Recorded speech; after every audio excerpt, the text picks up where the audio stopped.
윤석열의 최종 변론을 듣고 있으면 민주당이 주도한 반역이 진행 중이란 이야기가 된다. 그렇다면 그는 왜 힘이 있을 때 왜 아무것도 하지 않았나? 국민들에게 실상을 알리는 노력도 하지 않고 수사를 지시하지도 않은 그는 반역의 동조자였나? 거대 야당은 우리 국방력을 약화시키고 군을 무력화하는 데도 앞장서고 있습니다. 여러분이 다 아시는 바와 같이 북한은 우크라이나에 많은 병력을 파병하여 러시아와 군사 밀착을 시도하고 있습니다. 우리에게 매우 심각한 안보 위협입니다. 그런데도 이를 살피기 위해 참관단을 보내려 하자 거대 야당은 당시 신원식 국방장관 탄핵까지 겁박하며 결사적으로 이를 막았습니다. 심지어 거대 야당은 우크라이나 참관단 파견, 대북 확성기와 오물풍선 대응 검토 등 군의 정당한 안보 활동까지 외환죄라고 우기고 있습니다. 국가와 국민의 안전을 지키려는 대통령을 전쟁광이라고 비난하고 북핵 위협에 대응하는 한미일 합동훈련을 극단적 친일 행위라고 매도했습니다. 1차 대통령 탄핵 소추안에는 북중러를 적대시하는 것이 탄핵 사유라고 명기했습니다. 190석에 달하는 무소불위의 거대 야당이 우리나라와 우리 국민 편이 아니라 북중러의 편에 서 있는 것입니다. 이러한 상황이 국가 위기 상황이 아니면 뭐란 말입니까? 이뿐이 아닙니다. 거대 야당은 핵심 국방 예산을 삭감하여 우리 군을 무력화하려 하고 있습니다. 거대 야당은 전체 예산 가운데 겨우 0.65%만 깎았을 뿐이라고 주장합니다. 그러나 그 0.65%가 어디냐가 중요한 것입니다. 마치 사람의 두 눈을 빼놓고 몸 전체에서 겨우 눈알 2개 뺐다고 말하는 것과 같은 얘기입니다. 거대 야당이 삭감한 국방 예산은 우리 군의 눈알과 같은 예산입니다. 북한 핵과 미사일 기지를 선제 타격하는 키일체인의 핵심인 정찰 자산 예산을 대폭 삭감했습니다. 핵심 전력인 지휘 정찰 사업 예산을 2024년 대비 4,852억 원 감액했고 전술 데이터링크 시스템 성능 개량 사업은 무려 78%를 삭감했습니다. 우리 국민을 향해 날아오는 미사일을 요격하는 KAMD, 즉 한국형 미사일 방어 체계 구축도 예산 삭감으로 개발이 중단될 위기입니다. 장거리 함대공 유도탄 사업을 위해 예산 119억 5,900만 원을 책정했지만 96%를 삭감하고 5억 원만 남겼습니다. 정밀 유도포탄 연구 개발 사업은 84%를 삭감했습니다. 아무리 주먹이 세도 앞이 보이지 않으면 싸울 수 없듯이 감시 정찰 자산이 없으면 아무리 좋은 무기도 무용지물입니다. 게다가 최근 북한의 드론 공격이 큰 위협으로 대두되고 있습니다. 드론 방어 예산 100억 원 가운데 무려 99억 5,400만 원을 깎아서 사업을 아예 중단시켜버렸습니다. 도대체 누구의 지시를 받아서 이렇게 핵심 예산만 딱딱 골라 삭감했는지 저도 궁금할 지경입니다. 게다가 지난 민주당 정권은 국군 방첩사령부의 수사 요원을 2분의 1가량 대폭 감축하여 군과 방산에 대한 정보 활동과 방첩 활동에 심각한 타격을 주었습니다.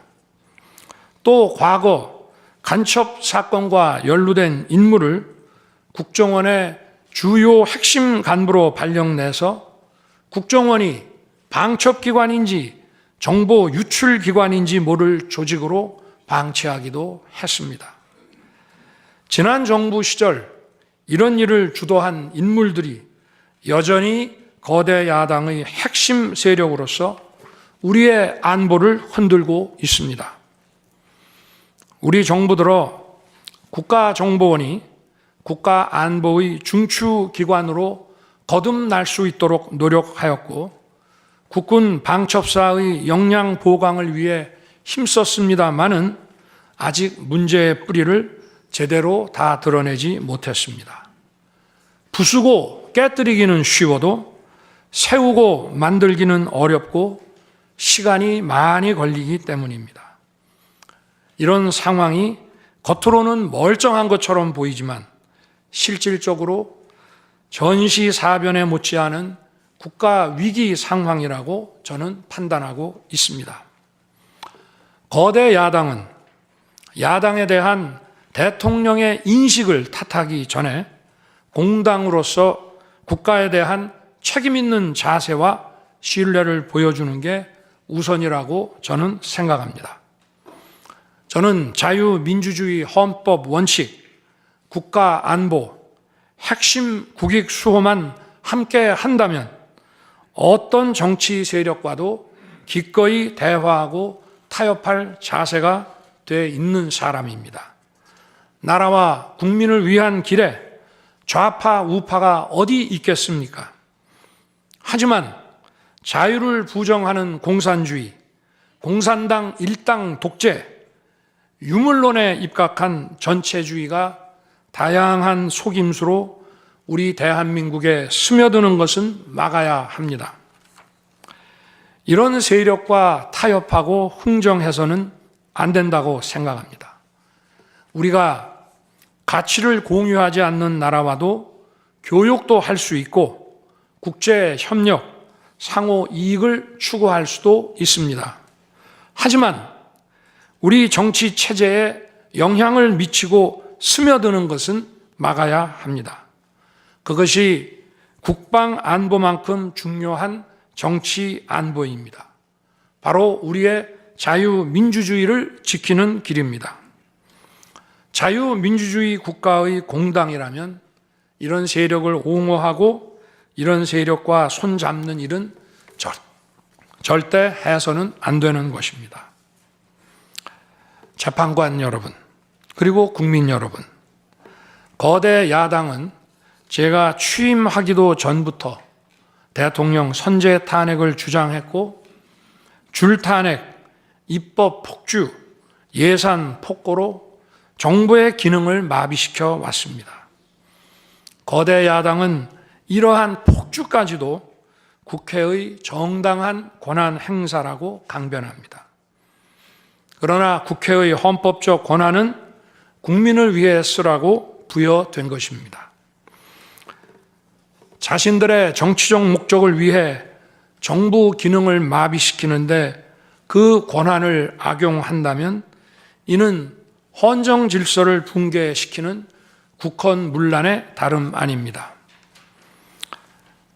또한 거대 야당은 제가 비상계엄으로 국회의 권능을 마비시키려 했다며 내란몰이를 계속하고 있습니다. 하지만 거대 야당은 제가 대통령에 취임한 이후, 아니 취임하기도 전부터 지금까지 지속적으로 끈질기게 정부의 권능을 마비시켜 왔습니다. 마치 정부를 마비시키는 것이 유일한 목표인 것처럼 국회의 권한을 마구마구 휘둘러 왔습니다. 국회의원과 직원들의 출입도 막지 않았고 국회 의결도 전혀 방해받지 않은 2시간 반짜리 비상계엄과 정부 출범 이후 2년 반 동안 줄탄핵, 입법 예산 폭거로 정부를 마비시켜온 거대 야당 가운데 어느 쪽이 상대의 권능을 마비시키고 침해한 것입니까? 거대 야당은 국무위원들은 물론이고 방통위원장, 검사, 감사원장에 이르기까지 탄핵하고 또 탄핵했습니다. 탄핵 사유가 되는지 여부는 전혀 중요하지 않았습니다. 심지어 거대 야당 대표를 노려봤다고 장관을 탄핵하기도 했습니다. 일단 탄핵해서 직무를 정지시켜 놓고 정작 헌재 탄핵 심판에서는 탄핵 사유를 마음대로 변경하는 황당한 일도 반복해 왔습니다. 얼마 전 중앙지검장 등 검사들에 대한 탄핵 심판을 재판관 여러분께서 직접 진행하시지 않았습니까? 기자회견장에서 거짓말을 했다는데 실제로는 그 기자회견장에 나오지도 않았고 국정감사에서 허위 증언을 했다는데 정작 국정감사에 출석하지도 않았습니다. 기본적인 탄핵 사유조차 틀렸는데도 일단 직무부터 정지시키고 보는 것입니다. 이것이 과연 정상적인 일입니까? 거대 야당의 공직자 줄 탄핵은 정부 기능을 마비시키는 차원을 넘어 헌정 질서 붕괴로 치닫고 있습니다. 이태원 참사가 발생하자 거대 야당은 연일 진상규명을 외치면서 참사를 정쟁에 이용했습니다. 급기야 행정안전부 장관을 탄핵했습니다. 당시 북한이 민노총 간첩단에게 보낸 지령문에 이런 내용이 있습니다. 이번 특대형 참사를 계기로 사회 내부에 세월호 참사 진상규명 투쟁과 같은 정세 국면을 조성하는 데 중점을 두고 각계각층의 분노를 최대한 분출시켜라. 거대 야당이 북한 지령을 받은 감첩단과 사실상 똑같은 일을 벌인 것입니다. 이야말로 사회의 갈등과 혼란을 키우는 선동 탄핵이라 할 것입니다. 거대 야당은 자신들의 당대표를 수사하는 검사들도 줄줄이 탄핵하고 서울중앙지검장까지 탄핵했습니다. 검사 탄핵은 그 자체로도 수사 방해이지만 검사 탄핵을 지켜보는 판사들에 대한 겁박이 되기 마련입니다. 야당 대표에 대한 검찰 수사를 막고 야당 대표의 범죄를 심판할 판사들까지 압박하기 위한 방탄 탄핵인 것입니다. 급기야 거대 야당은 지난 정부의 이적 행위를 감사하던 감사원장까지 탄핵했습니다. 거대 야당은 감사원장 탄핵 소추안에 사드 정식 배치 고의 지연 의혹 감사를 탄핵 사유로 포함시켰습니다. 이 사건은 지난 민주당 정부의 안보라인 고위직 인사 4명이 주한 중국 대사관 무관에게 사드 배치 작전명, 작전 일시, 작전 내용 등 국가 기밀 정보를 넘겨준 간첩 사건입니다.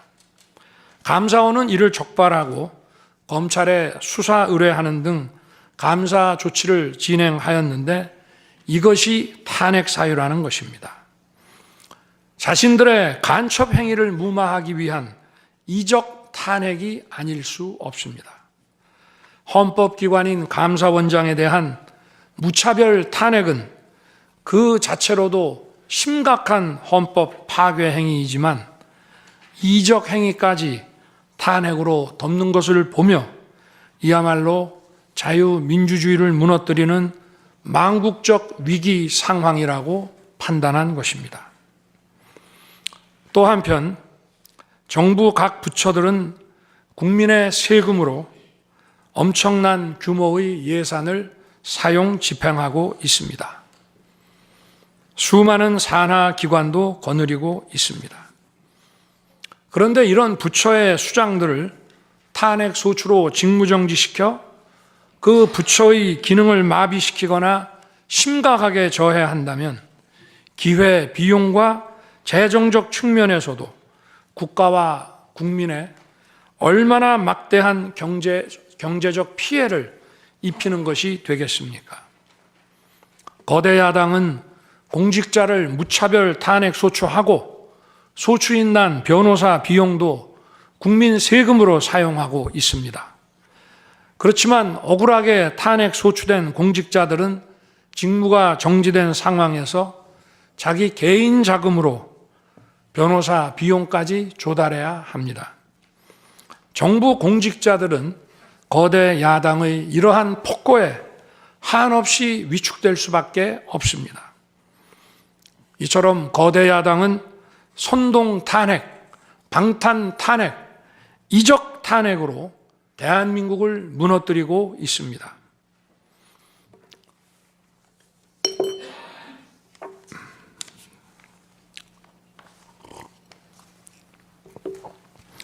우리나라 선거 가운데 대통령 선거가 기간도 가장 길고 국민적 관심도 가장 큽니다.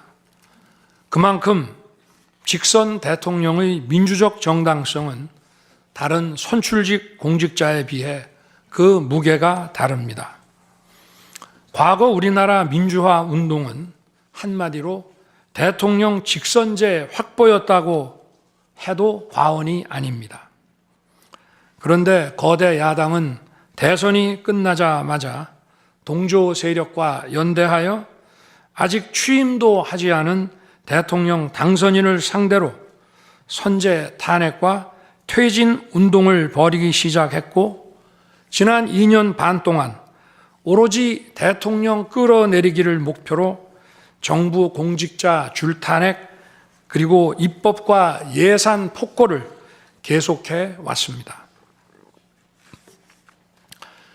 헌법이 정한 정당한 견제와 균형이 아니라 민주적 정당성의 상징인 직선 대통령 끌어내리기 공작을 그야말로 쉼없이 해온 것입니다. 이것이 국헌문란이 아니면 도대체 어떤 것이 국헌문란 행위이겠습니까? 뿐만 아니라 거대 야당의 이런 지속적 국헌문란 행위는 국가 정체성과 대외 관계에 있어서 자유민주주의 헌법 정신과 동떨어진 인식에 기반하고 있다고 저는 생각합니다. 따라서 직선 대통령을 끌어내리기 위한 줄탄핵, 입법 예산 폭거는 어느 면으로 보나 자유민주주의 헌정질서 파괴 목표로 하고 있다고 하겠습니다.